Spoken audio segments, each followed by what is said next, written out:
अस्सलाम वालेकुम, very warm welcome. देख रहे हैं आप आज पाकिस्तान। मैं हूं सिद्रा इकबाल। उम्मीद करते हैं कि आपका हफ़्ता, आपका वीकेंड बहुत अच्छे से गुजरा होगा और आप किसी खुश जगह पे मौजूद होंगे। इस वक्त आप समझ सकते हैं कि कराची में बहुत सारे शहरियों की दुश्वारी ये है कि उनकी गली में, उनके मोहल्ले में या फिर यहाँ तक कि उनके घरों में पानी भरा हुआ है, जिसके बाद दूसरी कॉम्प्लिकेशंस भी हमारे सामने आई हैं। मिसाल के तौर पर बिजली ना होना, पानी की मोटर ना चल पाना, पानी का ना सफाई के लिए हमारा जो इंतज़ाम है वो मुकम्मल और सही तरीके से ना होना। All this is adding to problems and of course आप देख सकते हैं कि कराची के शहरी, इसको जो कहा जा रहा है कि मानसून का छठा स्पेल, उससे काफ़ी परेशान नज़र आए हैं। लेकिन ये वही माहौलियाती तब्दीली है जिसका इंदिया बहुत सारी रिपोर्ट्स में दिया गया। बार बार हमें बताया गया कि हम अब एक इस तरह के चेंजेस की तरफ बढ़ रहे हैं। कहा यह जाता है कि जब हमारी 5 साल खुश साली थी कराची और इसके करीबी इलाकों में, तो लोग कहते थे देखें जी, ये तो मेट डिपार्टमेंट हमेशा प्रेडिक्शन या फोकास्ट देता है और अक्सर कहा जाता था कि बादल आए और बिना बरसे चले गए। लेकिन इस दफ़ा ये जो अब्र बरस रहा है, ये रहमत के साथ साथ कई लोगों के लिए जहमत का बायस भी बन रहा है। अल्लाह ताला से यही दुआ है कि आप एहतियात से काम लेंगे, क्योंकि दुगना चैलेंज है। एक तो इस तरह की बारिश से पैदा होने वाली प्रॉब्लम्स और इसकी वजह से, इसकी गंदगी की वजह से जो मुख्तलिफ बीमारियाँ फैलने का अंदेशा रहता है, लोगों को खुदा ना खासा करंट लगने का अंदेशा रहता है। मुझे बताया जा रहा है कि फ्राइडे के रोज़ जितनी तेज़ बारिश हुई है उसमें 7 लोग जाँ बहक हुए बिजली गिर जाने की वजह से। तो आपने इस बारे में भी एहतियात करनी है कि अगर आपके घर में कुछ स्विचेस हैं, बोर्ड्स हैं, जिसमें आपको हमेशा अंदेशा रहता है कि पता नहीं वहाँ पे क्या मामला है, कहीं करंट ना लग जाए, पूरे घर में करंट ना आ जाए, तो प्लीज़ उसको अनअटेंडेड ना छोड़िए। अगर आपको कहीं जाना ही पड़ जाए तो अपनी गाड़ी को पार्क करते हुए देखें कि कोई हाई वोल्टेज वायर या पोल के करीब वो ना। किसी के घर अगर आप जा रहे हैं तो बेल बजाने से पहले और चीज़ों को ज़रा देख लें। मैं आपको पर्सनली बताऊँ, मुझे लगा कि मेरे घर के एक कमरे में जो स्विच बोर्ड होता है, इट वाज हल्का हल्का, कभी मुझे एकदम लगता था कि करंट आ रहा था उसमें, and we discovered that there was something wrong with that switch board. तो इस तरह की छोटी चीज़ों को बिल्कुल नज़रअंदाज ना करें। सबसे पहले आपको दिखाते हैं कि कराची के मुख्तलिफ इलाकों में बारिश की वजह से जो तबाहकारियाँ रही हैं, उसको संभालने के लिए इंतज़ामिया का जो रिस्पॉन्स था उसके बारे में लोग क्या कह रहे हैं। लेट्स टेक देख सकते हैं। और इसके साथ साथ इस वीकेंड से पहले जो गुफ्तगू हो रही थी उसमें बात ये की जा रही थी कि कराची का बंटवारा या कराची की तकसीम नामंजूर। और ये आप समझ सकते हैं कि this was in relation to the 6th district, जो कहा जाता है कि कमाड़ी को नया डिस्ट्रिक्ट बनाने की तरफ जो सरगर्मियां हैं उस पर एहतजाज किया जा रहा था। पाकिस्तान पीपल्स पार्टी का, यानी हमारी सूबाई हुकूमत का ये इनिशिएटिव और इस तरफ काम करना पॉलिटिकल अपोजिशन को, उनके जो मुखालफिन हैं उनको बिल्कुल पसंद नहीं था। इस वक्त जो मसाइल हैं, क्या ये उनके लिए बेहतरीन हल है, समझना ये ज़रूरी है कि क्या ये सिर्फ़ और सिर्फ आने वाले इंतखाबात के हवाले से किया जा रहा है so that the seats can be secured, या इसका वाकई इंतज़ामी उमूर पे कोई मस्बत असर पड़ेगा। इस पर हम बात करेंगे जी। लेकिन आपको इस वक्त ये भी बताते चलें कि मुल्क की इतनी बड़ी आबादी है जिसमें बच्चे भी हैं, नौजवान भी हैं। हमेशा एक सवाल रहता है अबाउट रिक्रिएशनल एक्टिविटीज़, जो मुख्तलिफ मकामात हैं। आपने देखा कि पिछले हफ्ते हमने बात किया था, हमने हेरिटेज साइट्स के बारे में, यानी जो हमारे कीमती असासे हैं, जब हमारी तहजीब की बात की जाती है, उसमें बहुत सारे जगहों को जो तब्दील कर दिया गया था और वो रिक्रिएशन के लिए इस्तेमाल हो रही थी, लेकिन जो उनकी तारीख़ी वैल्यू है वो बड़ी अहम है। आपको बताते चलें कि पेशावर हाई कोर्ट ने हाल ही में हुक्म दिया है शाही बाग के हवाले से, जो कि मुग़ल दौर का एक बाग था, लेकिन उसको एक रिक्रिएशनल साइट में तब्दील कर दिया गया था। वहाँ बच्चों के लिए मुख्तलिफ झूले, मुख्तलिफ एक्टिविटीज़ थी, लेकिन अब हाई कोर्ट के हुक्म के मुताबिक इसकी जो तारीख़ी हैसियत है उसकी तरफ इसको वापस लेके जाना है, उसको दोबारा बहाल करना है। तो ये झूले, ये प्ले लैंड, ये फ़न लैंड को ख़त्म किया जा रहा है। आइए इस हवाले से पहले आपको एक रिपोर्ट दिखाते हैं। पेशावर के में फनलैंड पार्क खत्म। पेशावर हाई कोर्ट के अहकामात की रोशनी में अब शाही बाग की असल तारीख़ी हैसियत बहाल की जाएगी। जहाँ पे कुछ एनक्रोचमेंट्स हुई थी वो पर्दाबाग की सूरत में, फनलैंड की सूरत में, जिस पे हाई कोर्ट ने वाज़ेह अहकामात जारी कर दी कि इसकी अज़मत रफ्ता को बहाल किया जाए और इन चीज़ों को ख़त्म किया जाए और इस हिस्से को भी शाही बाग में जम किया जाए। पार्क के झूलों की नीलामी के लिए इंतजामिया ने टेंडर भी जारी कर दिया। इंतजामिया के मुताबिक शाही बाग की तारीखी हैसियत को बहाल करने के लिए पर्दा बाग और शालीमार बाग को भी मंसूबे का हिस्सा करार दिया गया है, जबकि 24 करोड़ के इस मंसूबे को 18 माह में मुकम्मल किया जाएगा। PC1 की मंजूरी दे दी है, जिसकी तकरीबन 22 करोड़ रुपए उसकी लागत है। उसके फवारे मवारे और ये चीज़ें फुटपाथ और वहाँ पे जो कि ट्रैक बनाना, फुटपाथों को ठीक करना, वहाँ पे प्लांटेशन करना, इसके लिए हमारे लोकल फंड से तकरीबन 1 करोड़ 80 2 करोड़ तक OPC1 भी तैयार है। मुगल दौर के शाही बाग की तारीखी हैसियत की बहाली से आवाम न सिर्फ तारीख से आशना होंगे बल्कि ये तफरीह के लिए भी एक बेहतरीन मकाम साबित होगा। कैमरामैन मुनीब गुल के साथ कामरान अली, आज न्यूज़ पेशावर। जी जनाब, 24 करोड़ की लागत से शाही बाग को उसकी अज़मत रफ्ता को दोबारा बहाल किया जाएगा, लेकिन कुछ अहम सवालात जो ये रिपोर्ट देखकर ये न्यूज़ जानकर मेरे जहन में आए कि बात की जा रही है इन झूलों की नीलामी की। सवाल ये है कि ये झूले काफ़ी अरसे से इस्तेमाल में थे। पहले इसको कहा जा रहा था कि ये इंक्रोचमेंट्स हैं, लेकिन किसी ना किसी की इजाज़त से, किसी ना किसी की एक तरह से कंट्रीब्यूशन और इन्वॉल्वमेंट के बाद ही ये रिक्रिएशनल पार्क बना होगा। तो बड़ा अहम है ये जानना कि ये आखिरकार किसकी सरपरस्ती में चल रहा था। दूसरा ये कि क्योंकि ये झूले इस्तेमाल में थे, इनकी सेहत इस वक्त क्या है, यानी क्या इनको नीलाम करना, या तो ये यकीनी बनाया जाए कि इसको स्क्रैप ऑफ करने के लिए इसको नीलाम किया जा रहा है, लेकिन अगर इसको यहाँ से री इंस्टॉल करके कहीं और री इंस्टॉल किया जा रहा है तो क्या ये महफूज भी हैं। देखें, रियासत के और किसी भी डिपार्टमेंट दखल होता है, वो एक पॉइंट पे आप उसका कट ऑफ नहीं ले सकते। ये तमाम चीज़ें शहरियों की हिफाजत के लिए, उनकी सेफ्टी के लिए बड़ी अहम है। So we must pay heed to that as well. एक छोटा सा ब्रेक लेते हैं, वापस आएंगे और जिस तरह हम बारिश और बदलते मौसम की बात कर रहे थे, कोरोना से काफ़ी हद तक हमने ये जंग जीत ली है और अभी भी हम देखते हैं कि नंबर्स कम हैं, लेकिन हमने ये देखना है कि इस बदलते मौसम के साथ साथ जो हम देख रहे हैं कि नज़ला, खांसी, ज़ुकाम और मुख्तलिफ और वबाओं के फैलने का ख़तरा है, उसके लिए क्या किया जा रहा है और हम खुद उसके लिए क्या तैयारी कर सकते हैं। एक छोटा सा ब्रेक लेते हैं, will be right back.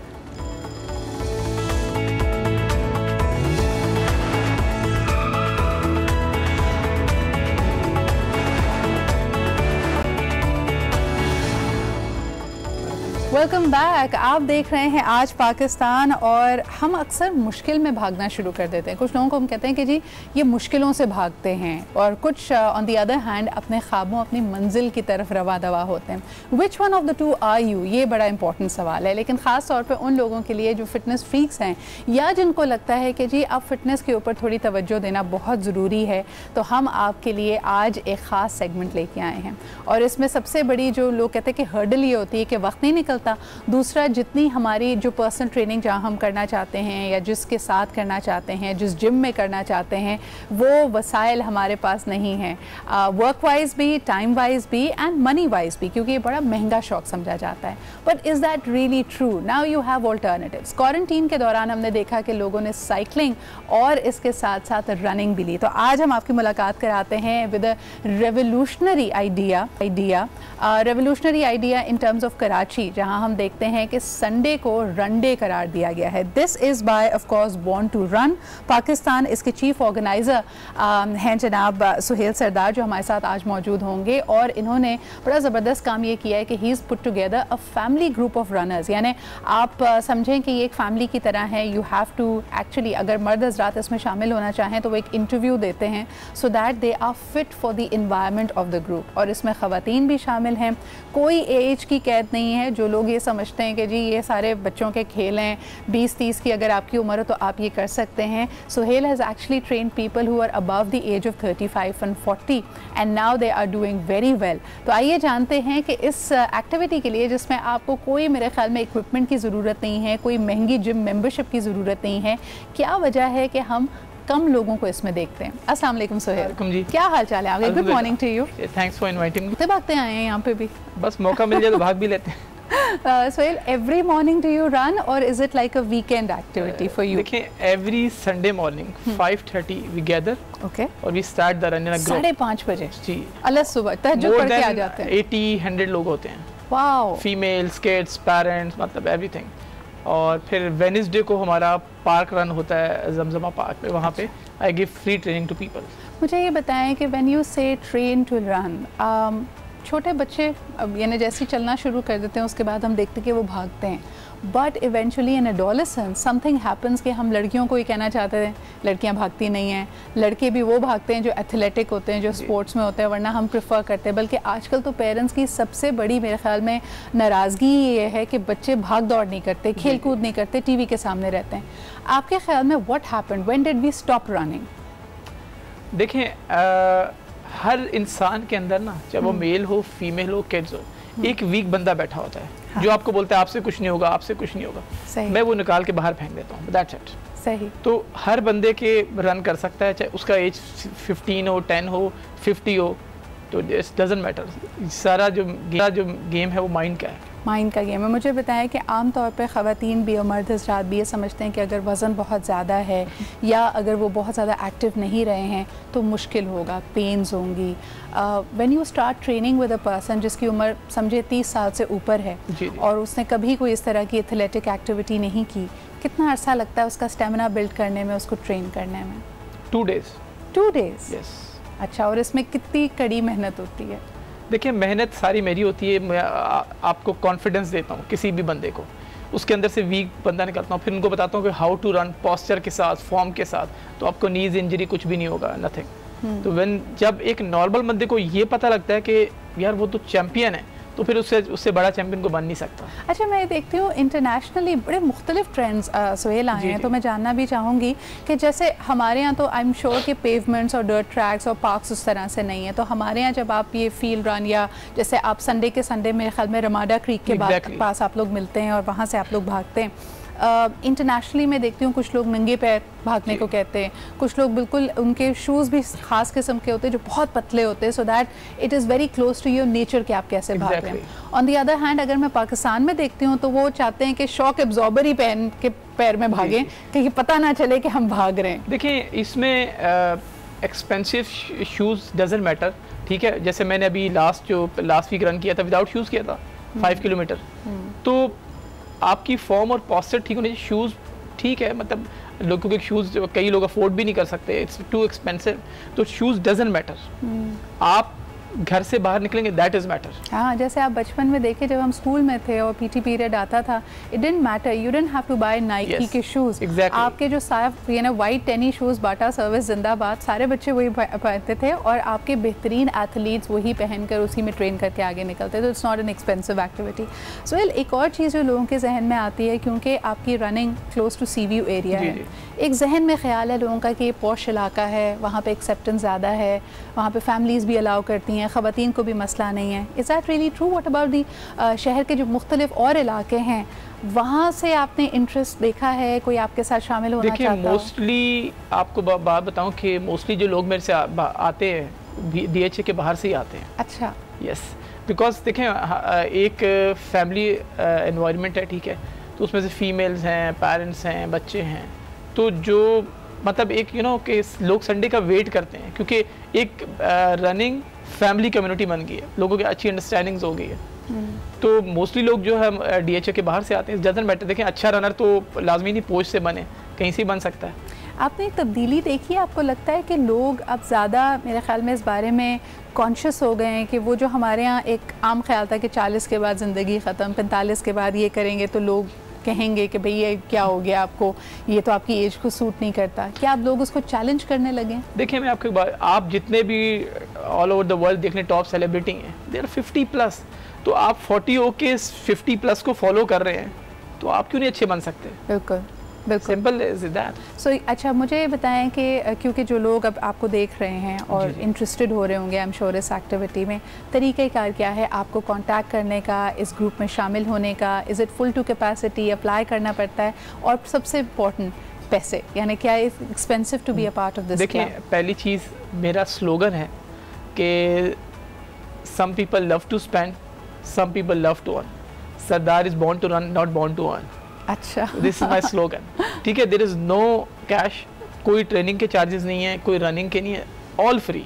It's all free? All free, last 3 year से all free. And born to run Pakistan is the most famous group in all over the world. आप USA चले जाएं, आप UK चले जाएं, आप Dubai, just take the name born to run Pakistan, कि people are, यार ये लोग मतलब without any support, without any sponsor, इतना बड़ा ग्रुप मतलब जब अब हमारे साल में 4 इवेंट होते हैं, उसमें जो विनर्स फीमेल्स होती हैं, मेल्स होते हैं, उनको गिफ्ट मिलते हैं, ठीक है। तो लोग, क्योंकि आप अगर आपको बाहर रन करना है तो यू हैव टू पे द मनी, हर रन का आपको पैसे देने पड़ेंगे, लेकिन यहाँ ऐसा नहीं, बिकॉज एक विजन है मेरा, एक कॉन्सेप्ट है, उसके साथ में चलना। इंशाल्लाह ताला we wish you all the best in your vision Sohail, और मैं चाहूँगी कि इंशाल्लाह very soon we should have a successful, I think छोटे और मैराथॉन्स भी होने चाहिए so that more people can come towards it and become conscious. मैं हमेशा कहती हूँ कि अगर इस शहर ने आगे बढ़ना है, which is a hustle bustle city, यहाँ पे जो पैदल चलने वाले हैं उनको आपको इज़्ज़त देनी पड़ेगी। Right now we don't have footpaths, we don't have pedestrian walkways, लेकिन आहिस्ता आहिस्ता अगर हम उस वक्त जाएंगे तो आप एक पूरे के पूरे मिजाज में तब्दीली देखेंगे शहर की। यहाँ पे अनफॉर्चुनेटली भागता या चलता सिर्फ वो इंसान है जिसके पास कोई सवारी नहीं होती।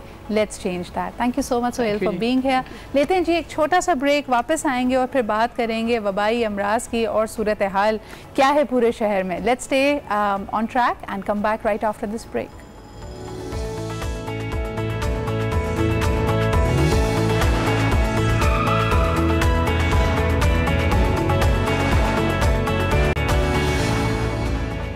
हर शख्स का गला ख़राब, नज़ला, ज़ुकाम, और ये आप समझ सकते हैं कि मौसम के बदलने की भी एक नवीद हो जाती है हमेशा, कि आपको इशारा मिल जाता है मौसम बदलने वाला है। हमारे साथ मौजूद हैं इस वक्त डॉक्टर इकरा अली फ्रॉम इस्लामाबाद। उनसे जानेंगे कि इस बदलते मौसम के साथ साथ नज़ला, ज़ुकाम, खांसी बड़ा कॉमन है, but what else do we need to be more careful about. आप इस वक्त इमेजेस अपनी स्क्रीन पर देख चुके हैं पहले कि लाहौर में, कराची में, मुल्क के मुख्तलिफ इलाकों में जब बारिश हुई है तो ऑफकोर्स ये ज़रूरत से ज़्यादा बारिश है, यानी हमारे जो ऑर्डिनरी हम जितना रेनफॉल रिसीव करते थे उससे कहीं ज़्यादा है। दैट मीन्स कि जगह जगह पानी इकट्ठा हुआ है, साफ़ पीने के पानी में भी गंदा पानी मिल गया है, और इसके अलावा मुख्तलिफ़ किस्म के आप इंसेक्ट्स वगैरह भी इधर उधर देख रहे हैं। पानी अगर कहीं जमा हो जाता है तो उसमें मच्छर भी पैदा होने लगते हैं। So all these are of course very concerning issues. अस्सलाम वालेकुम doctor Iqra, thank you so much for joining us this morning. घर में मौजूद ख़वातीन ये जब सब देख रही हैं तो आप क्या उनको एहतियाती तदाबीर कहेंगी? हम अपनी डाइट में कुछ चेंज लाएं, किस तरह एहतियात करें? सलाम and thank you so much for inviting me. And देखिए, बारिश के बाद जो मोस्ट कॉमन डिजीजेस हो रही हैं उसका सबसे बड़ा रीजन ये है कि जो बारिश का पानी होता है ना, ये एक फेवरेबल इन्वायरमेंट क्रिएट करता है मॉस्किटोज की ग्रोथ के लिए। और जब आपकी ये मॉस्किटोज और फ्लाइज ये जब मल्टीप्लाई होंगे तो समझे आपकी डिजीजेज भी मल्टीप्लाई होंगी। और स्पेशली बच्चे जो 5 साल से कम हैं या वो लोग जिनकी इम्यूनिटी वीक है, ये सबसे ज्यादा जो है उनके अंदर जो है ना ये आपको डिफरेंट डिजीजेस जो हैं आपको मिलती हैं। और कोशिश ये करनी चाहिए कि एक तो सबसे पहले अपनी हाइजीन, जितनी आपकी हाइजीन अच्छी होगी ना आप उतना इन डिजीजेस से सेफ रहेंगे। कोशिश ये करें, देखिए जो छोटे बच्चे हैं जिनके मच्छर वगैरह का सीजन बहुत ज्यादा है, फ्लाइज का ज्यादा है, तो छोटे बच्चों को आप फुल कपड़े पहनाएं, क्योंकि अगर आपके कपड़े फुल होंगे तो वो मॉस्किटो बाइट से भी जो है वो बच्चे जो है प्रोटेक्ट रहेंगे। तो आप फुल स्लीव्स के कपड़े पहनाएं। कोशिश करें कि जो मॉस्किटो रिपेलेंट्स होते हैं आप वो यूज करें, स्प्रेज यूज करें। हर खाने से पहले सफाई से हाथ धोना बहुत जरूरी है, क्योंकि हमें नहीं पता है कि जो खाना है वो आपके हाथ जो है आपने कहाँ टच किए थे, आपके हाथ कितने कंटेमिनेटेड हैं। तो आपको अपने हाथों को सफाई से धोना है हर खाने से पहले। अगर बाहर से कोई सब्जी आ रही है, कोई फल आ रहा है, आपको उसको भी धोना है, बिकॉज आपको नहीं पता कि हो सकता है वो आपकी फल या सब्जी जो भी घर में आ रही है हो सकता है वो कंटामिनेटेड हो। तो आपको सफाई से जो भी घर में सामान आ रहा है। कंटामिनेशन की 2 चीज़ें हैं डॉक्टर इकरा जो आमतौर पर देखा गया है। एक तो आप देखें कि हमारे यहाँ जो फल और सब्जी फरोश हैं वो यकीनन इस फल सब्जी के ऊपर पानी छिड़कते रहते हैं, वो पानी साफ है या नहीं हमें नहीं पता। और दूसरा ऑफकोर्स जैसे आपने खुद कहा कि बहुत ज़्यादा मक्खियाँ हैं। फ्रूट अगर आप बाहर से लेते हैं, ओपन ठेलों से लेते हैं, आप देख सकते हैं कि फ्रूट पे बहुत ज़्यादा मक्खियाँ बैठ रही हैं। दोनों सूरत हाल में उसको घर लाकर किस तरह, यानी उसको थोड़ी देर, जैसे कोई ऐसे फल है जिसको थोड़ी देर पानी में भिगोया जा सकता है, मिसाल के तौर पे अंगूर, तो हमें वो करना चाहिए या उसको ठंडे पानी से काफ़ी दफ़ा धोना चाहिए? किस तरह भी मेक श्योर कि वो कंटामिनेशन फ्री हो जाए? देखिए, आप अगर सफाई से पानी से नॉर्मल टैप वाटर से भी उसे नीचे रखें पानी के और उसे 20 सेकंड तक पानी चलेगा तो आपके जो भी कंटामिनेशन होगी ना उसके चांसेस बहुत हद तक कम हो जाएंगे। एक रनिंग वाटर जो होता है उसके नीचे आप अपनी फल को या अपनी सब्जी को इजीली आप वॉश कर सकते हैं, तो वो चांसेस होते हैं वो रिड्यूस हो जाते हैं। बिल्कुल सही। अच्छा, दूसरा ये आपने जैसे खुद कहा कि मस्कीटो रिपेलेंट्स और इंसेक्टिसाइड्स को आप स्प्रे कर सकते हैं, इससे भी तो कई बच्चों को, जैसे अगर आपको एज़मा का मसला है या वो फ्रेग्रेंस वाली है तो वो आपके गले को, आपके सांस लेने के अमल को और ज़्यादा इरिटेट करती है, फिर क्या ऑप्शंस हैं? जी देखिए बिल्कुल होता है। उसके लिए ऑप्शन ये है कि बच्चों की एक तो एज बहुत मैटर करती है, ठीक है। 8 वीक से कम बच्चे होते हैं उनको तो कहते हैं बिल्कुल आपको यूज ही नहीं करना है, ठीक है। जो 8 वीक से कम है, जो छोटे बच्चे हैं उनको आप नेट होती है ना, नेट्स जो होते हैं उसके अंदर आप करते हैं ताकि उनको मॉस्किटो बाइट से, क्योंकि मॉस्किटो बाइट से मलेरिया है, डेंगू है, डिफरेंट किस्म की जो डिजीजेस हैं वो बच्चों तक में हो जाती है। तो आप इसके अलावा जो है आप जो एज वाइज होता है, आप एज वाइज जो है आप मॉस्किटो रिपेलेंट आप यूज कर सकते हैं। अदरवाइज वही फुल स्लीव्स पहना या फिर आप नेट के अंदर बच्चों को रखें। अच्छा, थोड़ा सा हमारे व्यूअर्स को ये भी गाइड कीजिएगा डॉक्टर इकरा कि कई दफ़ा मैंने देखा है कि पूरी फैमिली बैठी होती है, आपने इंसेक्ट रिपेलेंट को स्प्रे किया और सब वहीं बैठे हैं, तो जो इंसेक्ट से ज़्यादा तो ऐसा लगता है हमने खुद उसको इनहेल कर लिया है। उसकी क्या तरीक़ेकार है कि यानी एक कमरे में स्प्रे करके पहले उसको बंद कर दें, खुद वहाँ पे ना बैठें? What are the dos and don'ts over there? बिल्कुल, देखिए इससे जो है ना, ये जो इंसेक्ट रिपेलेंट्स होते हैं, जो स्प्रेज होते हैं, इससे ना बहुत सारे लोगों को एलर्जी भी होती है और उनके लिए ठीक नहीं होते हैं। तो आप कोशिश ये करें कि अगर आपने किसी कमरे में प्रॉपर्ली स्प्रे किया है तो फिर आप उसको बंद कर दें। आप कोशिश करें उस कमरे में ना जाएं। फिर आप जो विंडोज वगैरह हैं जो वेंटिलेशन के लिए, आप उसे खोल दें ताकि थोड़ा सा जो है अच्छी सी वेंटिलेशन हो जाए। और उसके बाद आप अपने कमरे में जाएं, कोशिश करें डिटॉल वाटर जो होता है या जो डिसइंफेक्टेंट होता है आप वो भी यूज किया करें, कि जितना आप यूज करेंगे उससे ये होता है कि फिर डिटॉल वाटर, इससे जो है आपकी चीजें भी जो है वो डिसइंफेक्ट हो जाएंगी। मतलब अपने फर्नीचर को, अपने घर को भी आप डिसइंफेक्ट कर सकते हैं। जितने सर्फेसेस हैं, जैसे हम कहते हैं कि सबसे ज्यादा जो germs and bacteria and viruses हैं वो आपके कॉमनली यूज सर्फेसेस की वजह से, यानी आपका मोबाइल फोन है, आपका रिमोट कंट्रोल है, आपके स्विचेस हैं, आपकी करेंसी है, नॉब्स हैं, इन सब चीज़ों को भी साफ रखना बहुत अहम है। डॉक्टर इकरा, पानी जिस तरह के हम देख रहे हैं कि कई शहरों में, कई इलाकों में पीने के पास साफ़ पानी में गंदा पानी मिक्स हो गया और लोगों ने मुख्तलिफ किस्म की शिकायतें हो रही हैं, पॉइजनिंग हो रही है, स्किन पे रैशेस हो रहे हैं। क्या किया जाए इसके लिए? टैंक्स वगैरह की सफाई कराएं, क्या करें इस वक्त हम? देखिए सबसे पहले इंपॉर्टेंट चीज तो ये कि आप अगर पानी जो पी रहे हैं ना उसे प्रॉपर्ली घर में खुद ही बॉईल कर लें, ठीक है। अगर आप अफोर्ड नहीं कर सकते कोई बात नहीं, आप खुद घर में पानी को अच्छा सा बॉईल करें और आप पिएं। इसके अलावा जो सफाई वगैरह, जाहिर है जो हायर अथॉरिटीज की ये जो चीजें हैं उनको ये बिल्कुल करनी चाहिए, जो भी सफाई वगैरह है कि पानी, क्योंकि पानी से ही कंटेमिनेटेड वाटर से कॉलेरा है, डायरिया है, ये सारी डिजीजेस बहुत कॉमन है और ये लाइफ थ्रेटनिंग भी हो सकती है, क्योंकि जो डायरिया होता है उससे आपकी बॉडी के सारे मिनरल्स निकल जाते हैं और ये जो लूज मोशंस होते हैं, ये डिहाइड्रेशन से पेशेंट लाइफ थ्रेटनिंग भी हो सकता है, इवन इससे डेथ भी हो सकती है। तो उसे बिल्कुल लाइट नहीं लेना है, इसका आपको ख्याल रखना है। पानी आपको कंटामिनेटेड नहीं, यानी आपका मशवरा ये होगा कि अगर हम अफोर्ड यानी मिनरल वाटर या बॉटल वाटर नहीं भी कर सकते, जो भी आपका सोर्स ऑफ वाटर है, मेक श्योर कि आप उसको अच्छे से उबालें। अगर आपको उसमें ज़ाहिरी तौर पे भी गंदगी नज़र आ रही है तो आप फिटकरी का इस्तेमाल कर सकते हैं ताकि वो जो भी डेंस चीज़ें हैं वो बैठ जाएँ और फिर छान के उस पानी को इस्तेमाल करें। नहाने का पानी या वैसे आप जो पानी इस्तेमाल कर रहे हैं उसमें भी एहतियात करें। Again you can use a number of things जो कि प्योरीफायर्स होते हैं, लेकिन अगर आपको स्किन रैश हो रहा है, कोई इस किस्म की सूरत हाल है तो डॉक्टर से फ़ौरन कंसल्ट करें। डॉक्टर इकरा, एक और सवाल आपसे करना चाहूँगी कि अगर हम नोटिस कर रहे हैं इस तरह के कोई भी अपने अंदर सिम्टम्स कि आपको बुखार चढ़ रहा है, नज़ला ज़ुकाम ज़्यादा है या फिर फूड पॉइजनिंग हो गई है, तो उसके लिए what are the next steps? यानी उसको सीरियसली फौरी तौर पे लिया जाए या उसको पहले घर में उसका इलाज किया जाए? देखिए कोशिश ये करें कि आपको अगर सिम्टम्स आ रहे हैं तो आपको फौरन डॉक्टर से कंसल्ट करना चाहिए। अब ये जो पेंडेमिक चल रहा है, अगर आप हॉस्पिटल विजिट नहीं कर सकते तो कोई भी आप कॉल पर, वीडियो कॉल पे अपनी हिस्ट्री और एग्जामिनेशन आप करवा सकते हैं। अगर आपके माइल्ड सिम्टम्स है और ऐसे सिम्टम्स है कि डॉक्टर आपको रिकमेंड करता है आप घर पे ही ट्रीट हो सकते हैं, अदरवाइज आपको कंसल्टेशन कराना सही। आपकी थोड़ा सा हमारे कनेक्शन में there is a bit of a lag, but I do want to stress one thing कि छोटे बच्चों में खास तौर पे diarrhoea and food poisoning like symptoms को कभी भी लाइटली ना दें, क्योंकि बच्चा छोटा होता है, उसकी बॉडी जल्दी डिहाइड्रेट हो सकती है। खुदा ना खासा अगर आप ये एक ट्रेंड दे रहे हैं कि एक दिन में, 1.5 दिन में बहुत ज़्यादा वॉमिटिंग या फूड पॉइजनिंग की सिचुएशन है, please consult your doctor immediately. अच्छा, we'd like to also connected to जिस तरह अब बात की जा रही है कोरोना के हवाले से, क्योंकि कई सिम्टम्स ओवरलैपिंग है doctor Iqra, so do we need to be more vigilant? यानी जिस तरह कहा जा रहा है कि आपको फीवर हो सकता है, ड्राई कॉफ हो सकती है, बहुत ज़्यादा बॉडी एक्स हो सकते हैं, तो ये मेरे ख्याल में ओवरलैपिंग सिम्टम्स हैं that you need to be very very careful about. Unfortunately this is all the time we have, but thank you so much doctor Iqra for being here with us this morning. अपना सब लोग ख्याल रखें, बड़ा अहम है इन symptoms की तरफ नज़र रखना। इसकी तरफ बढ़ते हैं, वापस आएंगे with the issue of Karachi once again, जहाँ पे पॉलिटिकल सरगर्मियाँ एक दफ़ा फिर बहुत तेज़ और बहुत एक केओस का बायस बन रही हैं. There is a lot of discussion happening. Let's talk about that right after this.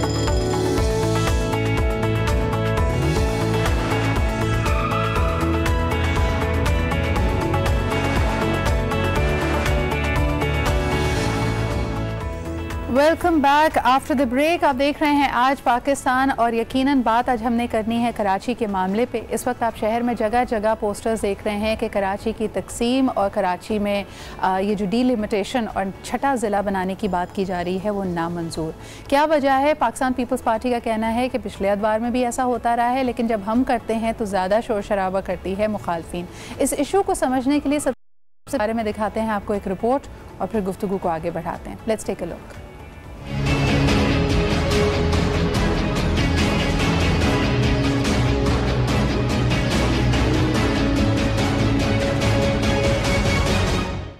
Karachi में 7वां जिला बनाने की मंजूरी से सियासी माहौल गर्म. नए जिले को जिला किमाड़ी कहा जाएगा. जिला गरबी को काट कर नया जिला बनाया जा रहा है. जिला किमाड़ी में साइट, बल्दिया, फिश हार्बर और माड़ीपुर के इलाके शामिल होंगे. कराची का जिला गरबी आबादी के लिहाज से सिंध में सबसे बड़ा जिला है. जिला गरबी की आबादी 39,14,757 और उसके साथ सब डिवीजन है. सिंध काबीना के फैसले ने कराची समेत सूबे भर में नई बहस छेड़ दी है और वो ये कि क्या वाकई सिंध हुकूमत कराची की बेहतरी की ख्वाहिशमंद है या फिर ये भी कोई नया सियासी शो है. जी जनाब, कराची की सियासत इन मामलात पे बात करने के लिए हमारे साथ मौजूद हैं मशहूर मीडिया पर्सनालिटी हैं. ऑफ कोर्स आप इनको सियासत में भी सरगर्म देखते हैं. हमारे साथ मौजूद हैं आमिर लियाकत साहब. अस्सलाम वालेकुम. क्या हाल चाल है आपके? हम जैसे ऑफलाइन भी बात कर रहे थे आमिर भाई कि ये लगता नहीं है कि इंतज़ामी उमूर को बेहतर बनाने की तरफ है, बल्कि जो मुखालफिन जितने अपोजिशन पार्टीज़ हैं वो कह रही हैं कि इससे तो मामलात और बिगड़ेंगे. आपकी इस बारे में क्या एनालिसिस है? बहुत बहुत शुक्रिया सिद्रा. देखिए, सबसे पहले बात तो ये कि मैं भी आपके यहाँ से कोई तकरीबन 1 घंटा या 2 घंटे बाद मैं आईनी पिटीशन दायर करने जा रहा हूँ और तैयार हो गई है. हमारे वकला वहाँ पर मौजूद होंगे. हम इस ज़िले के ख़िलाफ़ जा रहे हैं और उसकी कई वजूहत हैं. पहली वजह ये कि ये आपने आबादी तो देख ही ली है, यानी 39 लाख की आबादी है. 39 लाख की आबादी को इन्होंने कहा, जिसमें बल्दिया का एरिया है, साइट का एरिया है, केमाड़ी है. इन्होंने 39 लाख की आबादी को काटा है और काट कर, चूँकि ये यहाँ से इलेक्शन जीतते रहे हैं पीपल्स पार्टी वाले, तो इन्होंने अपनी नशिस्तें बढ़ाई हैं. क्योंकि यहाँ पर जब अब जब ये बल्दिया कट जाएगा, साइट कट जाएगा, तो इन दोनों जगहों पर पीपल्स पार्टी के सूबाई असम्बली के अरकान या कौंसलर मुंतखब होते रहे. आने वाले बल्दियाती इंतखाबात की तैयारी कर रहे हैं. उसमें क्या होगा, इधर का चेयरमैन भी इनका आ जाएगा. अब 2 चेयरमैन इनके और आ जाएंगे. 2 पहले से इनके मौजूद हैं, 4 MKM के मौजूद हैं. तो इसका मतलब है कि उनको 1 चेयरमैन या 2 चेयरमैन और चाहिए. उसके बाद ये यहाँ की मेयर के दावेदार भी बन जाएंगे. इसी तरह सिंध में सूबाई असम्बली की और कौमी असम्बली की नशिस्तें भी ये लोग बढ़ा रहे हैं. यानी ये लिसानियत की बात है. 5 लाख रजिस्टर्ड वोटर्स हैं यहाँ पर. अगर इंतजामी बुनियाद पर इस हल्के को 2 हिस्सों में तकसीम कर दी जाए तो मैं सबसे पहले खुश आमदेद कहूँगा कि भाई कम अज़ कम यहाँ पर आपने 2.5 लाख पर एक MNA रखा है. 5 लाख वोटर्स पर एक MNA जो पटेल पाड़ा यानी गार्डन ईस्ट से लेकर अंबाला बेकरी तक जाता है कि उसको किसी तरह, और आप ढूंढते फिर हैं अपना, और फिर अपने हमें लोग कहते हैं MNA नजर नहीं आ रहा. अरे MNA कहाँ नजर आएगा? MNA कहाँ नजर आएगा किस जगह? एक तो ये कि बिल्कुल ही सियासी बुनियादों पर फैसला है. दूसरा ये कि देखिए, अब आप, एक छोटी सी मिसाल है, आपका माशाल्लाह दफ्तर है, इदारा है. अगर कोई गेस्ट आपका प्रोड्यूसर बुलाएगा तो आपसे मशवरा करेगा या आप उससे मशवरा करेंगे. यानी स्टेक होल्डर से मशवरा किया जाता है. कराची के सूबाई असम्बली के अरकान, कौमी काउंसलर्स, शहरी हुकूमत, MQM, PTI, जो भी आप कह रहे हैं, जमात इस्लामी, किससे आपने बात की? किससे आपने मशवरा? अरे जिले बनने के लिए very strange, because Pakistan peoples party हमेशा से जमहूरी अख्तार की पासदारी का दावा करती है. लेकिन मैं आपको एक और बात बता दूं कि जिले बनने के लिए सर्वेज होते हैं, कमेटीज बनती हैं. पहले सर्वेज के दौरान सर्वे रिपोर्ट सामने रखी जाती है, फिर वो सर्वे रिपोर्ट बल्दिया के सामने रखी जाती है. अभी शहरी हुकूमत खत्म नहीं हुई है, 28 को होगी। नहीं, और दूसरा राइट टू इन्फॉर्मेशन, जब आप एक आम शहरी की भी बात करें, ये तो हमारे रिप्रेजेंटेटिव्स को कोई घास नहीं डाल रहे हैं, लेकिन हमारे बतौर शहरी कराची के, बतौर पाकिस्तानी के, हमारा भी हक है कि अगर ये फैसले लिए जा रहे हैं तो हमें भी, यानी we should be able to understand कि इसमें क्या पीछे इसकी मंतक क्या है। लेकिन एक अहम बात आमिर भाई, अक्सर हम जब बात करते हैं कराची की सियासत के ऊपर तो तनकीद एक आती है कराची और सिंध अगर कह दिया जाए।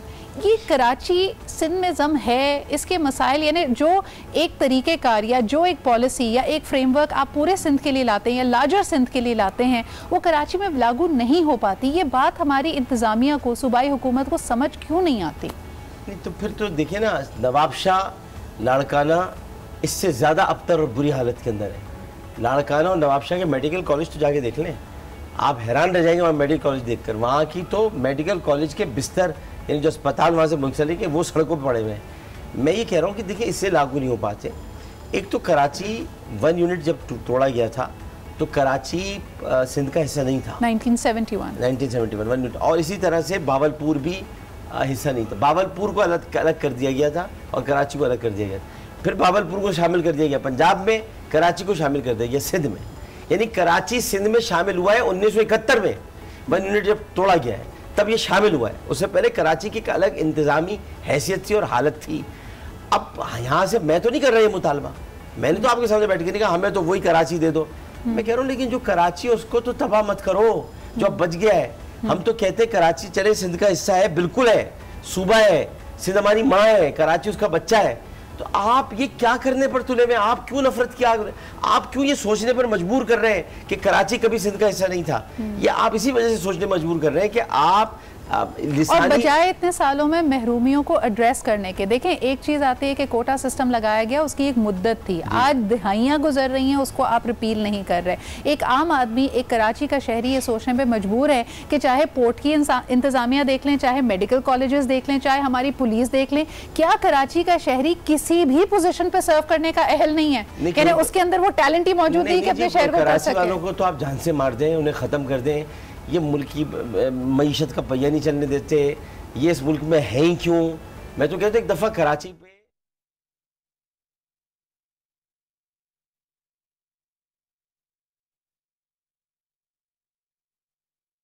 अपनी जगह पर, लेकिन मैं तो इसलिए कह रहा हूँ क्योंकि जो कराची वालों का हशर किया हुआ है, ये रोज देखिए आप तो नहीं तिल मर रही ना, चले ना, आइए निकलते हैं, आइए लाइन एरिया चलते हैं। नहीं क्यों, मेरे शहर के लोग हैं, मुझे भी तकलीफ होती है, हम जब चलाते हैं। तिल मरना सिखा, देखिए आपको तकलीफ हो रही है सिद्रा, माजरत के साथ, आपको बड़े दूर बैठ के हो रही है, मुझे दूर बैठ के हो रही है। आइए हम चलते हैं लाइन एरिया के बरजट्टा लाइन में, जहाँ पर गुज़िश्ता 11 दिन से बिजली नहीं है और वहाँ पर बच्चों को गोद में लिए माएँ बैठी हैं, तिल मर रही हैं। उनसे जब आप पूछेंगे तो कहेंगे हमें रोज़ नहीं मारो, एक दफ़ा मार दूँ। तो ये मैं उनकी तर्जुमानी कर रहा हूँ, एक ही दफ़ा मार दें, ये रोज़ ना मारें। ये 4 मगरमच्छ निकल कर आ गए मंगोपीर से, वो मगरमच्छ तैर रहे हैं, कर दें। कराची को खान साहब ने नक्शा बनाया पाकिस्तान का माशाल्लाह, जिसके अंदर कश्मीर को दिखा दिया है, कराची को गायब कर दे। नहीं मुझे बताएं कि कराची को गायब कर दे, मैं तो सीधी सी बात कह रहा हूं। कोई शख्स, कोई इदारा ऐसा नहीं है जो नोटिस ले, यानी सुप्रीम कोर्ट बड़ी बड़ी चीज़ों का नोटिस ले रही हैं और उसके ऊपर सवाल उठाया जाता है। कराची में 2 बूंद पानी टपकती है, हमें और दूसरे मुल्क के इलाकों को तो छोड़िए, बहरिया टाउन को देख के रश्क आ रहा होता है कि वहाँ लाइट भी है, वहाँ पानी भी है, सब कुछ है। नहीं देखिए वो रश्क आने की बात अपनी जगह पर है, आना वही इश्यूज है ना जो आप बात कर रहे हैं, वो नहीं है ना। देखिए मेरा थोड़ा आपसे नज़रिया मुख्तलिफ है। वो रश्क आने वाली बात ये कि उनको वसाइल पूरे मुहैया किए गए, उन्होंने अपना काम किया। यहाँ पे भी वसाइल है, यहाँ सब कुछ है, ऐसा नहीं कि यहाँ पे वसाइल नहीं है। क्या यहाँ पर आपको जेनेटर स्टाफ नहीं है क्या बल्दिया का? है ना, किधर है जेनेटर स्टाफ? जेनेटर स्टाफ तो है ना। जब बल्दिया का मेयर कहता है कि मेरे पास इख्तियारात नहीं, दुरुस्त कहता है, लेकिन जेनेटर स्टाफ क्या कर रहा है, किधर है? कराची की सफाई सुथराई में कहाँ है? सैकड़ों नहीं, हजारों नहीं, बल्कि इतनी बड़ी तादाद में लोग हैं कि आप सोच नहीं सकते। अरे भाई इस पे आप मुझे करेक्ट कीजिएगा, मैं एक छोटे से ब्रेक की तरफ बढ़ती हूँ, वापस आके बात करेंगे कि ये आपने जेनेटोरियल स्टाफ की बात की, म्यूनिसिपालिटी के स्टाफ की बात की।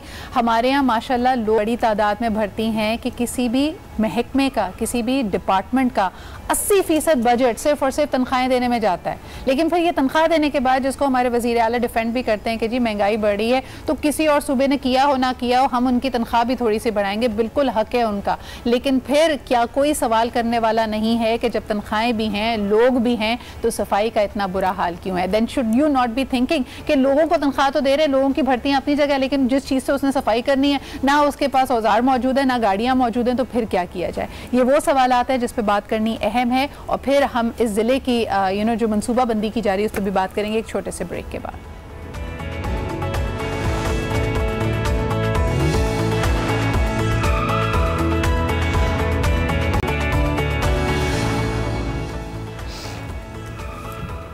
Welcome back after the break. जब हमें सियासी शऊर आया तो अक्सर ये बात की जाती थी कि अगर जमहूरी हुकूमत होगी, अगर आपकी डेमोक्रेटिकली इलेक्टेड हुकूमत होगी तो कई मसाइल हल हो जाएंगे। अब ये तीसरा दौर हम देख रहे हैं, लगता तो है कि जमहूरियत काफ़ी हद तक मुस्तहकम है। सवाल वही 8 बजे और 10 बजे के प्रोग्राम में देखते हैं कि क्या ये हुकूमत 5 साल पूरे करेगी, लेकिन अहम बात यह है कि अनइंटरप्टेड पावर अगर 12 साल सिंध की हुकूमत की पाकिस्तान पीपल्स पार्टी के पास थी, तो कराची के शहरी, सिंध के शहरी सवाल तो कर रहे हैं कि आखिर माजरा क्या है कि कोई एक महकमा, कोई एक डिपार्टमेंट आप दिखा नहीं सकते जिस पे आप कहें कि जी चीज़ों की तरफ में बेहतरी आई है। I would like to recommend कि यहाँ पे आपको कई ऐसे हस्पताल मिलेंगे जिसमें बेहतरी आई है, कुछ आइलैंड्स ऑफ एक्सीलेंस आपको नज़र आते हैं, लेकिन जो स्केल होना चाहिए था, जो शहर का पूरा एक फेस लिफ्ट और तब्दीली आनी चाहिए, बहरहाल वो नहीं आई है। इस वक्त हमें गुफ्तगू में हमारे साथ शामिल हैं सैयद अमीन उल हक साहब। आपका ताल्लुक MQM से है, आप भी शामिल गुफ्तगू होंगे। बहुत बहुत शुक्रिया हमारे साथ मौजूद होने के लिए। अमीन साहब, एक सवाल आपसे भी करना चाहूँगी कि इस सूरत हाल को कैसे देखते हैं? पहले अमन कमेटियाँ बनती थीं, अब डेवलपमेंट कमेटी बनी है जिसमें वफाकी हुकूमत की पार्टी भी शामिल है। किस तरफ को जा रहे हैं शहर के उमूर?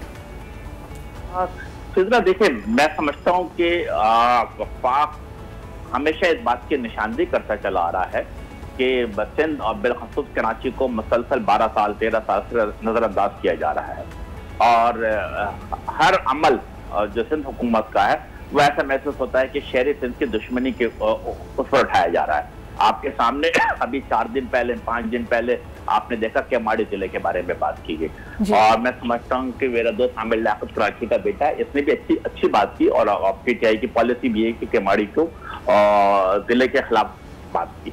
अब आप सिंपल सी बात देखें कि आज जो डिस्ट्रिक्ट वेस्ट है, डिस्ट्रिक्ट वेस्ट में 44 UC चेयरमैन है, उन 44 UC चेयरमैन से 22 MQM पाकिस्तान के हैं जी। अब होना क्या चाहिए था, और उसके अंदर 22 में से मैं समझता हूँ कि 9 PMLN है और 5 जो है पाकिस्तान पीपल्स पार्टी के। अंदाजा लगा 22 और 5। क्या पाकिस्तान पीपल्स पार्टी की सिंध हुकूमत ने मशावरत की? नहीं की। होना क्या चाहिए था? मशावरत होनी चाहिए थी, पब्लिक हियरिंग होनी चाहिए, नहीं की। अब दूसरा चीज देखिए, अब दूसरी बड़ी इंपॉर्टेंट बात है अपना सिद्रा समझने की है। मैं आपके बड़ा चैनल है, मैं कराची के आपको बताना चाहता हूँ कि इस पूरे डिस्ट्रिक्ट में 7 सब डिवीजन थे, 7 में से 4 सब डिवीजन उन्होंने केमाड़ी में डाल दिया। अब कौन कौन सा डाला? आप समझने की बात है, हारबर डिवीजन डाल दिया, बल्दिया डाल दिया, मारीपुर डाल दिया, साइड। अब आप ये देखें कि जो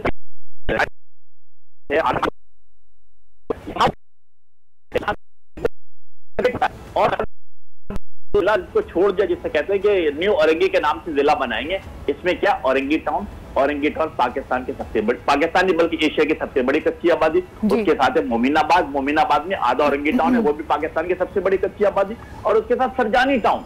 यानी कि तीनों जिसे कहते हैं कि रेवेन्यू जनरेट नहीं कर पाएगा। कल अगर PTI का चेयरमैन बनता है, MQM का बनता है या PMLN का बनता है, खुदा की कसम सिद्रा वो भीख मांग रहा होगा अपने लोगों को तनख्वाह अदा करने के लिए। तो ये तो साफ में, और यही बात अक्सर मेयर कराची भी कहते हैं कि इस वक्त जिस तरह का सिनेरियो है, लोकल बॉडी सिस्टम को जिस तरह इख्तियारात नहीं दिए गए हैं, कोई रेवेन्यू जनरेटिंग उनके पास चीज़ें मौजूद नहीं है, तो वसाइल ही नहीं होंगे तो मसाइल का हल कैसे होगा? शर्मीला फारूकी साहबा हमारे साथ मौजूद है। शर्मीला जी, सबसे पहली तनकीद जो आ रही है इस तमाम मामले के ऊपर वो ये कि मशावरत की ही नहीं गई मुखालफिन से भी, बल्कि आप उनको मुखालफिन ना करें, बाकी जो स्टेक होल्डर्स हैं, पोलिटिकल फोर्सेज हैं, उनसे कोई मशावरत नहीं की गई। इस पे आप क्या कहेंगी? जी शुक्रिया सिद्रा। देखिए, इस बात पे तो मैं थोड़ा सा जरूर एतराफ़ करूंगी कि बिल्कुल मशावरत होनी चाहिए थी जी। और पीपल्स पार्टी की रवायत भी रही है कि ये कंसेंसस के साथ, मशावरत के साथ आगे चलते हैं। लेकिन अगर हम इस मामले को देखें तो इसमें नुकसान किसी का नहीं हुआ। इसमें लोगों का फायदा ही है। अगर 40 लाख की आबादी है, 46 यूनियन काउंसिल्स हैं, 7 सब डिविजन्स हैं, और अगर 3 सब डिविजन्स को एक तरफ करके और 4 को दूसरी तरफ करके एक जगह 18 लाख की शायद आबादी बनती है, दूसरी तरफ 21 लाख की बनती है, तो ये लोगों को फायदा होगा, क्योंकि एडमिनिस्ट्रेटिवली इंतजामी तौर पर वहाँ बड़े मसाइल आ रहे थे पुलिस के इंतजाम। लेकिन शर्मिला जी, कतई कलामी की माफी चाहूंगी, लेकिन जिस तरह अमीन साहब ने इस वक्त पॉइंट आउट किया कि ये जो डिवीजन की गई है, जो कमाऊ पूत, जो रेवेन्यू जनरेटिंग, जैसे बल्दिया साइट वगैरह एक तरफ हो गया, सुरजानी टाउन, औरंगी टाउन, जहां पे मसाइल ज्यादा हैं और उनको इंटेंसिव रिसोर्सेज की जरूरत है, वो अलग कर दिया गया है।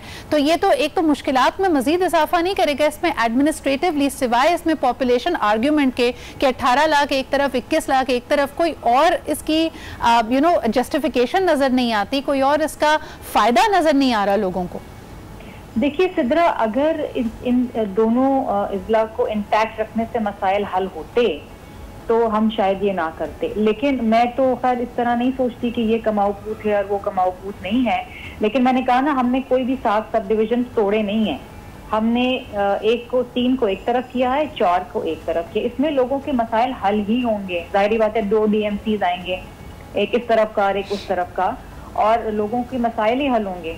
एडमिनिस्ट्रेटिवली डिसेंट्रलाइजेशन भी होगी, जो कि मेरा ख्याल है कि हम सब चाहते हैं कि डिसेंट्रलाइजेशन हो। एब्सोल्युटली। अच्छा शर्मिला जी, आपकी बात को आगे बढ़ाते हुए आमिर भाई, आप क्या कहेंगे कि इस वक्त सूरत हाल ये थी कि बड़ा माहौल गर्म हो गया था, बात की जा रही थी, कोई गवर्नर आज के इशारे दे रहा था, कोई फेडरल टेरिटरी की बात कर रहा था, फिर हमने देखा कि असद उमर साहब कराची तशरीफ लाए, एक डेवलपमेंट कमेटी बनी जिसके अंदर PTI, MQM, Pakistan peoples party सब शामिल थे। लगता था कि मशावरत से चीज़ों को हल किया जाएगा, और यकायक अब ये दूसरा इशू हमारे सामने आ गया, तो मशावरत कहाँ गई? सबसे पहले तो मैं अपनी बहन की बात से इत्तेफाक करूँगा कि वो शर्मिला साहिबा की एक बात कम अज़ कम ये कहना ज़रूरी है कि वो दुरुस्त बात करती हैं और बहुत खुलकर बात करती हैं, और ये बात उनकी थैंक यू शर्मिला साहिबा कि आपने कम अज़ कम ये कहा कि मशावरत करनी चाहिए थी। और ये वो बुनियादी बात है कि जो हम सब यही बात कह रहे हैं कि अगर हम सब से मिलकर बात कर ली जाती, इसमें मशावरत हो जाती, तो हम बहुत सारे मसाइल हल कर लेते। और फिर ज़ाहिर है कि इन्होंने एक दौर देखा है, ये ख़ुद जेल में रही हैं और जो क़ैदो बंद की इन्होंने सोबतें उठाई हैं। इसी तरह अमीनुल हक साहब ने, अमीन भाई जो है वो जो बात कह रहे हैं कमाऊ पूत की, जिससे थोड़ा सा इन्होंने इख्तलाफ किया, वो कमाऊ पूत की बात ये कि देखिए रेवेन्यू की जब बात होती है, और हम सब कहते हैं हम सब सिंध के लोग हैं, सिंध हमारी माँ है, हम सब यानी कराची सिंध का हिस्सा, जो मैं पहले भी कह चुका हूँ। मैं इस बात से इख्तलाफ रखता हूँ कि इस वक्त हम ये बहस छेड़ें कि कराची को अलग कर दिया जाए। मैं कहता हूँ कि अगर हम सिंध का हिस्सा है और हम सिंध का हिस्सा उसको मानते हैं, तो फिर हमें ये भी मानना चाहिए कि कराची कमा कर देता है। तो अगर कराची कमा कर देता है तो फिर कराची के कमाने वाले हिस्से जो हैं उनको अलग कर देना, और वो भी इस बुनियाद पर, जो मैं फिर रिपीट करूँगा, बुनियाद ये है कि वहाँ से सूबाई असम्बली की और कौमी असम्बली की नशिस्तें ज़्यादा निकाली जाएँ, कौंसल्स की नशिस्तें ज़्यादा निकाली जाएँ। इंतज़ामी बुनियाद पर तो कोई बात हुई नहीं है। अगर इंतज़ामी बुनियाद पर बात होती तो अमीनुल हक भाई जहाँ से मुंतखब हुए हैं औरंगी टाउन से, उस औरंगी टाउन में क्या अमीनुल हक भाई 2 कौमी असम्बली की नशिस्तें नहीं बननी चाहिए? क्या नहीं बननी चाहिए? वहाँ पर आप जिस इलाके में मुंतखब हुए हैं वो इतना बड़ा इलाका है कि उसको 2 कौमी असम्बली की नशिस्तों में तकसीम करना चाहिए। मेरा इलाका जो है, हल्का जो है, वो 2 कौमी असम्बली की नशिस्तों में तकसीम होना चाहिए। इसका मतलब ये है कि अगर हमें इंतजामी बुनियादों पर कोई काम करना था और आसानी पैदा करनी थी लोगों के लिए, तो हमें इस तरह से हल्का बंदियाँ करनी पड़ती। हम हल्का बंदियाँ हमने तो उठाकर जिला तकसीम करते, और हमने एक जिले का नाम, एक का नाम रखा है कराची, डिस्ट्रिक्ट कराची रख दिया है हमने। यानी कल को हम ये कहेंगे कि कराची तो ये है असल, जहां पीपल्स पार्टी का यूसी चेयरमैन बैठा हुआ है, वो कराची है, उसका नाम ही कराची रख दिया आपने। अच्छा, ये बहुत सारे एतराज़ात इस पे हो रहे हैं। अमीन साहब, आप क्या कहेंगे कि ओवरऑल सिचुएशन को देखते हुए जो एडमिनिस्ट्रेटिव उमूर हैं उनको कैसे बेहतर बनाया जाए? यानी मशावरत की बहुत सारी कोशिशें हुई, हम समझते थे एक नया दौर है, आप लोग सारे मिलकर बैठेंगे, इन मसाइल को हल करेंगे, मामलात किस तरफ जाते हुए नजर आ रहे हैं आपको? देखिए चित्रा, वेरी सिंपल बात है। हम जब फेडरल गवर्नमेंट ने कमेटी बनाई है और सिंध हुकूमत के साथ, तो एक फेडरल गवर्नमेंट और सिंध गवर्नमेंट ने कमेटी बनी है।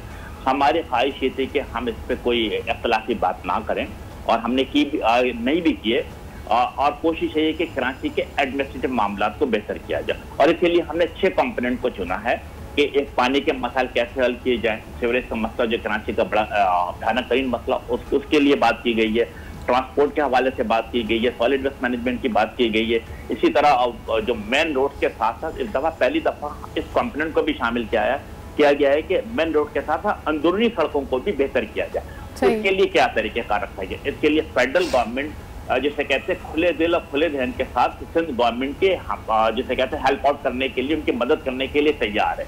और जो हमारी पिछली मीटिंग हुई जिसमें मेरा ख्याल है कि सिंध हुकूमत और वफाक हुकूमत साथ मिलकर बैठे थे, उसमें हमने ये डिसाइड किया है कि फंडिंग कहाँ से होगी, नंबर 1, और फंडिंग के सिलसिले में भी हमने कुछ फैसले किए हैं। I am sorry to interject over here Amin Bhai, ये जो बात आपने की है ना ये बड़ी अहम है। फंडिंग से पहले यहाँ बात करना चाहूंगी कि हम हमेशा, और मैं बतौर सिंध के शहरी, बतौर कराचीआइट, मैं हमेशा इस बात को अपने प्रोग्राम्स में उठाती हूँ कि हम जो तनकीद कभी कभार पाकिस्तान पीपल्स पार्टी पे करते हैं, या जो हम उनका एक चेहरा, मुझे लगता है ये बड़ी एक सोची समझी तरीके से एक परसेप्शन को कुलूट किया जा रहा है, उसको पोल्यूट किया जा रहा है कि आप एक स्टैंप लगाने की कोशिश करते हैं कि जी पाकिस्तान पीपल्स पार्टी गैर फाल है, या खुदा ना खासा बहुत ज्यादा जी कोई एक्स्ट्रा ऑर्डिनरी किस्म के यहाँ पे सिनेरियो हुआ है। करप्शन, एहतसाब, इस तरह के मामलात हमारे हर डिपार्टमेंट, हर सूबे में मौजूद हैं। लेकिन शमीरा जी क्या कहेंगी कि ऐसा लगता है कि विफाक और सूबाई हुकूमत के बीच में जो खलिश है वो यरगमाल बनाए हुए है कराची की तब्दीली को, कराची की तरक्की को, और उसमें कोई तब्दीली नहीं आ रही है। यानी MQM भी बैठी देख रही है, लेकिन PTI और पीपल्स पार्टी अपने आप को एक तरह से, उनकी रास्ता आपस में जो कम्युनिकेशन है वो हमवार नहीं हो रही है। सिद्रा, एक तो आपने भी देखा, मैंने भी देखा, और मेरे जो दोनों भाई यहाँ बैठे हैं वो भी आई एम श्योर इस बात से जरूर तायद करेंगे कि थोड़ी सी चिपकलिश रही है, खास तौर पे ये कोविड-19 की हैंडलिंग के हवाले से सूबा सिंध और वफाक के दरमियान, जो कि नहीं होनी चाहिए थी। सही। वफाक का काम हमेशा होता है बड़े भाई का किरदार अदा करना। बेशक PTI की हुकूमत नहीं है सिंध के अंदर, बाकी 3 सूबों के अंदर है, लेकिन रवैया वही होना चाहिए था जो बाकी 3 सूबों के साथ है। अच्छा, अब देखिए होता क्या है कि तमाम सूबे अपने जो बजट्स बनाते हैं और जो फिर उसके ऊपर आगे डेवलपमेंट के काम और जो है वो रेवेन्यू रिसीट जो वफाक से आती हैं, जिनकी तादाद तकरीबन ऑलमोस्ट 70% है, वो उस पर करती हैं। और अगर वहाँ से वफाक से अगर इसमें कमी बेशी हो जाए, जैसे कि सिंध हुकूमत के हवाले से, सिंध गवर्नमेंट के हवाले से हुई है कि 229 अरब रुपए कम आए पिछले फाइनेंशियल ईयर में, इसी तरीके से पंजाब में भी कम गए होंगे और बाकी सूबों में भी, तो फिर वो तमाम प्रोजेक्ट्स को एक सेटबैक हो जाता है। अच्छा, अब 2, 3, 4 प्रोजेक्ट्स ऐसे हैं बिलखुसूस कराची के हवाले से जो फेडरल गवर्नमेंट जिनको डील कर रही है। एक तो K4 का प्रोजेक्ट है जिसको इमरान खान साहब ने 2018 में रोक दिया था, क्योंकि इमरान इस्माइल साहब ने कहा कि जिसमें बड़ी करप्शन हो रही है और उस पर तहकीकात होनी चाहिए। अच्छा, वो 2 साल हो गए, तहकीकात का पता नहीं वो हुई नहीं हुई, क्या उसका हासिल वसूल। वो पानी का प्रोजेक्ट था K4, ये आमिर भाई भी जानते होंगे, वेरी इंपॉर्टेंट प्रोजेक्ट, वो ताकील का शिकार हो गया। उसमें पेशरफ बहुत जरूरी है। दूसरा है green line project. Green line project से मुंसलिक है हमारी ब्लू लाइन और रेड लाइन और ऑरेंज लाइन। अच्छा, अब उसके अंदर भी ये इशू है कि जी वो वफाक उसको एग्जीक्यूट कर रही है कराची इंफ्रास्ट्रक्चर डेवलपमेंट अथॉरिटी के तहत।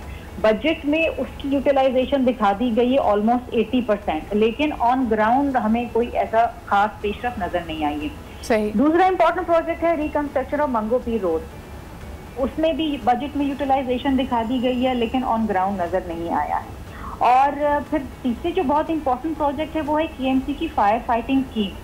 उसमें भी बजट यूटिलाइजेशन 50% दिखा दी गई है, ग्राउंड पे कुछ नहीं है। तो मैं तो दरखास्त ये भी करूंगी अपने दोनों भाइयों से कि वफाक में बैठे हैं और उनकी नुमाइंदगी कर रहे हैं, हुकूमत में है, तो इन एटलीस्ट 4 प्रोजेक्ट्स के ऊपर फिल। अच्छा, मसला इसमें ये भी आता है शर्मिया जी, आपकी बात से मैं 100% एग्री करती हूँ कि इन प्रोजेक्ट्स में पेशरफ्त होनी चाहिए। अगर रुकावटें हैं तो उनको मिलकर हल करना चाहिए। लेकिन अहम इस वक्त ये है कि एक के बाद जब एक इशू आता है, जब अभी जिस तरह डिस्ट्रिक्ट की डिवीजन की बात की जा रही है, अगर इसके अंदर विफाक बहुत ज़्यादा फोर फ्रंट पे आके कोई बात करेगा तो फिर कहा जाएगा कि विफाक सूबाई हुकूमत को डिक्टेशन ना दे। जो आपने खुद इशारा, जिसको एक तरह से बड़े आपने खुले दिल का मुजाहरा किया यहाँ पे ये कह के कि मशावरत नहीं की गई, तो अब आगे किस तरह बढ़ेगा मामला, इस पे बात करते हैं जी एक छोटे से ब्रेक के बाद।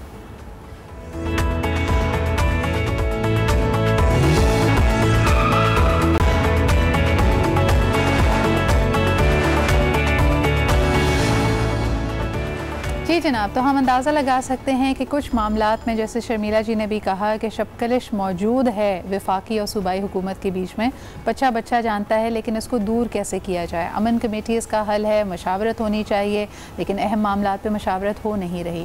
ख़ास तौर पे ये जो ज़िला गरबी का मामला है, अब ये किस तरह आगे बढ़ेगा। आमिर भाई, जैसे आपने कहा कि इसके लिए आप भी पिटिशन दायर कर रहे हैं, व्हाट विल हैपन? आपको लगता है कि उस पर कोई कान धरे जाएंगे? इसमें अगर रोक दिया जाएगा तो फिर तो ये और दूसरे के गुस्से को भाड़ने वाली बात होगी। देखिए, रोका तो जाएगा। उसकी वजह यह है कि कानूनी और आइनी तौर पर अदालत में ये टेक्निकल पॉइंट उठाया जाएगा कि इसमें मशावरत नहीं की गई है और सर्वे नहीं किया गया है। सर्वे और मशावरत की ये दो अहम नुकात हैं जिनकी बुनियाद पर अदालत हुक्म ये दे सकती है कि पहले इसका सर्वे किया जाए और मशावरत की जाए।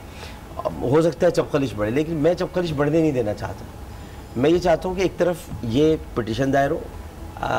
मोहतरमा बेनज़ीर भुट्टो शहीद का एक ज़माना मुझे याद आ जाता है। वो कहती थी एक तरफ ऑपरेशन हो, दूसरी तरफ मुज़ाकरात हो, तो वो यही काम करती थी।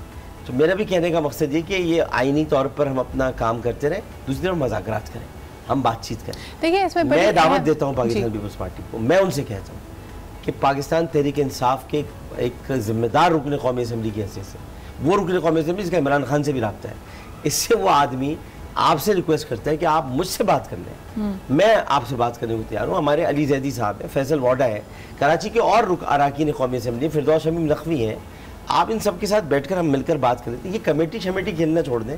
ये कोऑर्डिनेशन कमेटी कोई चीज़ नहीं होती। अगर कोऑर्डिनेशन कमेटी बनानी थी तो एक जुमला मैं अर्ज़ करना चाहता हूँ, फिर राब्ता कमेटी ख़त्म क्यों की थी? उसको रहने देते हैं। उसका भी तो लफ्जी मतलब भी वही निकलता है। राब्ता कमेटी ख़त्म ही नहीं करनी चाहिए। हाँ। तो अब मुझे बताएं आमिर भाई, ये जो चीज़ें हम हाइंडसाइट में सोचते हैं कि आइए पहले मशावरत नहीं हुई, चलें कोई बात नहीं अब कर लें, उस नहज पे ना पहुंचाएं, इसके बरअक्स भी ट्रांसपेरेंसी, यानी हमारे यहाँ क्या ये हुकूमत करने का एक स्टाइल बन चुका है। ये तो फिर वही हाकमाना रवैया है ना कि हमने कोई सर्वे नहीं किया, उसकी जो बुनियादी SOPs हैं उनको हम लेके नहीं चले और हमने फैसले सुना दिए। ये ज़िद है असल में, और कुछ नहीं। ज़िद है, थोड़ा आपसे जब गुफ्तगू भी वक्फे मौजूद थी, अना है, ईगोज़ हैं, एक दूसरे को तस्लीम न करने का एक इशारा है और इंदिया है, और ये सब दूर हो सकता है। देखिए, पॉलिटिकली सारे काम हो सकते हैं। अच्छी बात यह है कि ये सब दूर हो सकता है। We do see light at the end of the tunnel. बहुत बहुत शुक्रिया। आमिर लियाकत साहब हमारे साथ मौजूद थे, शर्मिला फारूकी जी और अमीनुल हक साहब भी शामिल गुफ्तगू थे। अहम इशूज़ हैं जी, और कराची वाले, सिंध वाले मुंतज़िर हैं कि इन मामलात का हल निकले। आपसे कल फिर मुलाकात होती है। अपना ख्याल रखें। खुदा हाफ़िज़।